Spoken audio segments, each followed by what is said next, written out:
Alam mo ba sa tuwing nagkakaisa ang mga Pilipino, nababago ang takbo ng kasaysayan? Sa Pilipinas, maraming pagkakataon na milyon-milyong Pilipino ang sabay-sabay na lumabas sa lansangan. Dala ang iisang sigaw para sa hustisya, pagbabago at kalayaan.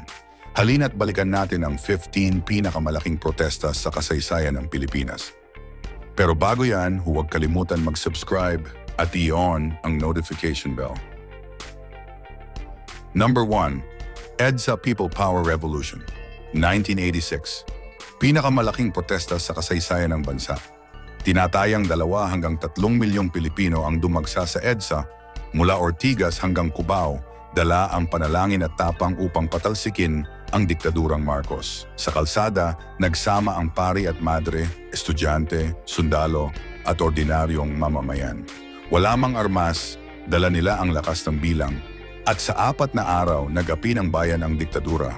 Ang EDSA Revolution ay nananatiling simbolo ng kapangyarihan ng nagkakaisang taong bayan, isang dambuhalang protesta na nagbago ng direksyon ng bansa.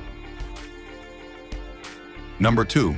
Million People March, 2013.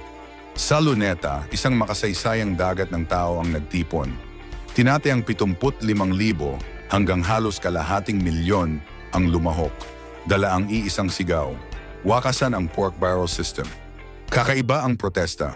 Hindi ito pinangunahan ng mga traditional na leader, kundi kusang nabuo mula sa social media. Sa bawat placard at chant, ramdam ang sama ng loob laban sa katiwalian na umabot sa bilyon-bilyong piso. Ang Million People March ay patunay na sa makabagong panahon, kayang mag-alsa ng bayan sa laki at dami kahit online magsimula ang apoy. Number 3. EDSA Dos 2001.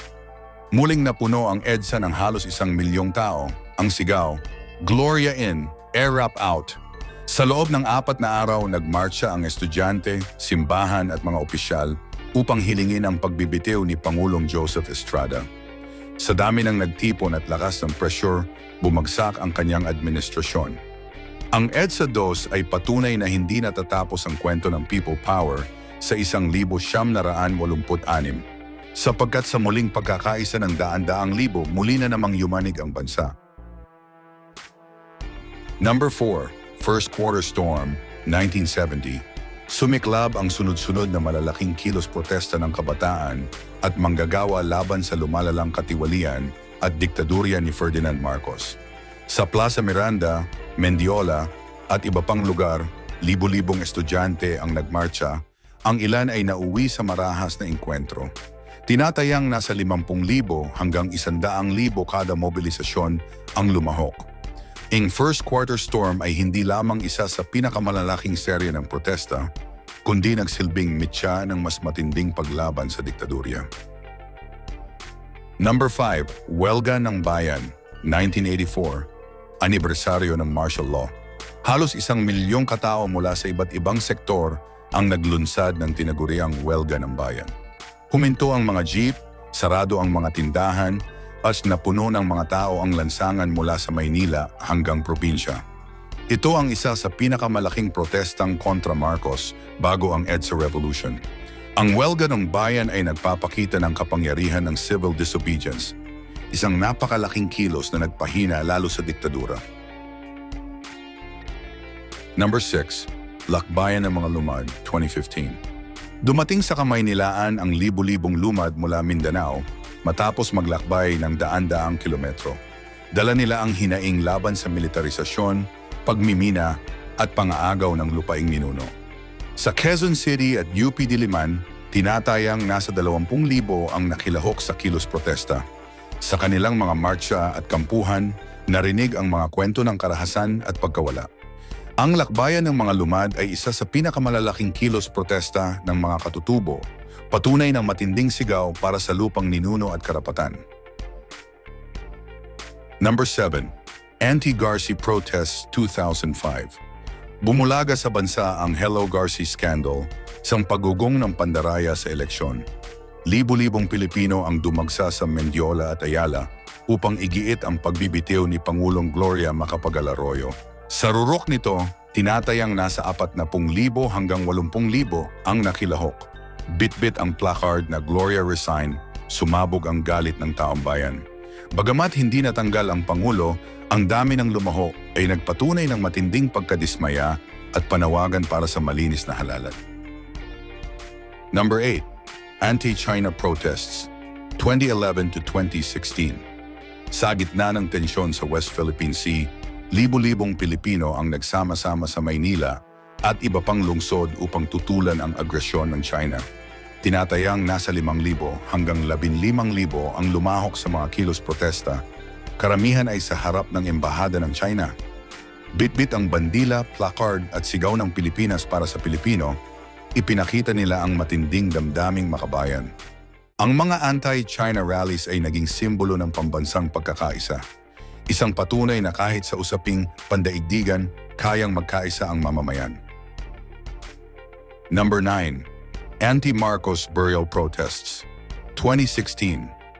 Libo-libong Pilipino, lalo na ang kabataan, ang nagsama-sama sa Luneta, Katipunan at iba pang lugar upang tutulan ang paglilibing kay dating Pangulong Ferdinand Marcos sa libingan ng mga bayani. Tinatayang nasa 30,000 hanggang 40,000 ang dumalo, hawak ang placard na Marcos is not a hero. Sa ulan man o gabi, patuloy ang sigaw laban sa pagtatangkang baguhin ang kasaysayan. Ang laki ng protesta ay nagpatunay na hindi malilimutan ng bayan ang madilim na yugto ng martial law. Number 10. Labor Day protests iba't ibang taon. Tuwing Mayo 1, libo-libong manggagawa ang lumalabas sa lansangan upang igiit ang makatarungang sahod at karapatan. Sa ilang taon, umaabot sa 50,000 hanggang 100,000 ang dumalo, lalo na sa Maynila. Ang Labor Day protest ay taunang malalaking pagtitipon na hindi lang simbolo ng pagkakaisa ng manggagawa, kundi paalala na sa bawat panahon may laban para sa katarungan sa manggagawang Pilipino at patas na karapatan. Number 11.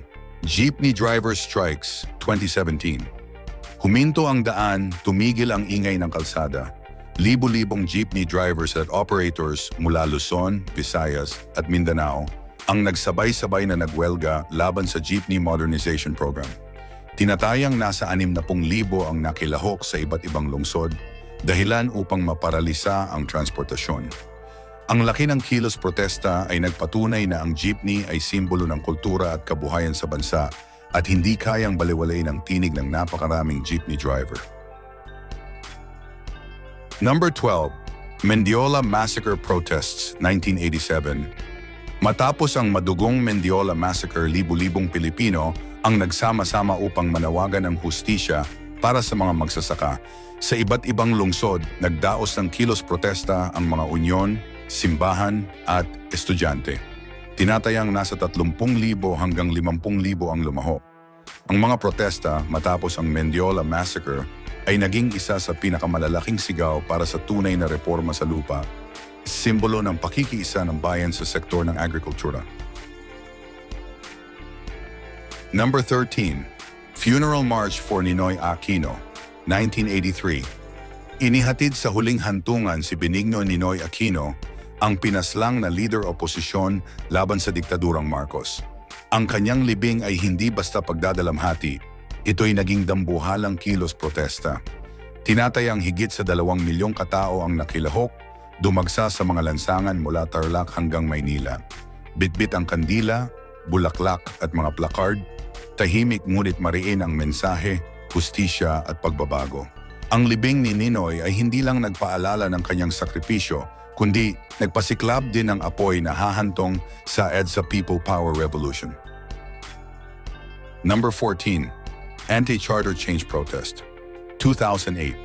Sa gitna ng usapin ng charter change, libo-libong Pilipino ang nagmarcha sa EDSA at iba pang lugar upang tutulan ang pagbabago ng konstitusyon na pinaniniwala ang magsisilbi lamang sa interes ng nakaupo sa kapangyarihan. Tinatayang nasa 15,000 hanggang 20,000 ang lumahok.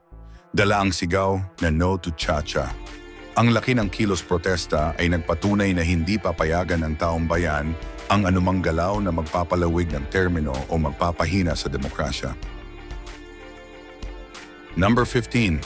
EDSA 3, 2001. Muling napuno ng libu-libong tao ang EDSA. Ngunit sa pagkakataong ito, hindi laban sa diktadura o katiwalian ng nakaraan, kundi bilang suporta kay dating Pangulong Joseph Estrada. Sa loob ng ilang araw, tinatayang nasa 200,000 hanggang 400,000 ang nagtipon, karamihan ay mula sa hanay ng Maralita. Nagmarcha sila mula EDSA patungong Malacanang, dala ang galit at sigaw ng masa. Yumanig ang buong Kamaynilaan at sa rurok ng tensyon, nauwi ito sa kaguluhan at marahas na engkwentro. Bagamat hindi nila naibalik sa pwesto si Estrada, ang EDSA 3 ay nanatiling isa sa pinakamalalaking pagtitipon ng masa sa kasaysayan, isang patunay ng lakas ng kanilang bilang at tinig. Ang mga protestang ito ay hindi lang basta pagtitipon, sila ay dagat ng tao na nagpakita ng tapang, pagkakaisa at pag-asa. Sa bawat hakbang at sigaw, ipinakita ng Pilipino na kaya niyang baguhin ang direksyon ng kasaysayan. At sa tuwing nagkakaisa ang bayan, ang pinakamalalaking protesta ay nagiging pinakamalakas na tinig ng demokrasya. Kung gusto mo pang marinig ang iba pang kwento ng ating kasaysayan, huwag kalimutang i-like ang video na ito, mag-subscribe sa channel at i-click ang notification bell para updated ka sa mga susunod na episode.